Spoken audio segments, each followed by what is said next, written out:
Amerikada universitetda o'qimoqchi bo'lsangiz, bu 3 ta eng ko'p takrorlanadigan xatolarga aslo yo'l qo'ymang. Uchinchi xato sizga minglab dollar tejashga yordam berishi mumkin. Birinchi xato ariza ustida ishlashni juda kech boshlash. O'quvchilarim orasida eng katta xato ariza jarayonini oxirgi muddatga juda yaqin boshlash. Har bir universitet uchun murojaat qilish sanalarini oldindan bilib, rejani erta boshlang.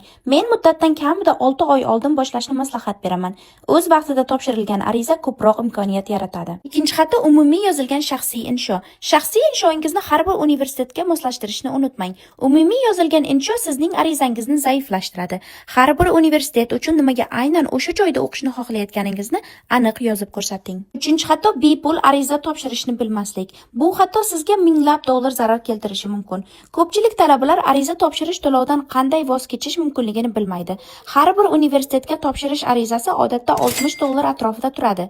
Agar universitetga vaqtida murojaat qilsangiz, sizga bepul ariza waiver berishlari mumkin. Bu imkoniyatni o'tkazib yubormang va o'z vaqtida so'rashni unutmang. Yana ko'proq odatiy xatolarni kommentariyada yozib qoldirdim. Shu xatolardan qochsangiz arizangiz ancha kuchli bo'ladi. Videoni saqlab qo'ying va qanday savollaringiz borligini izohlarda yozib qoldiring.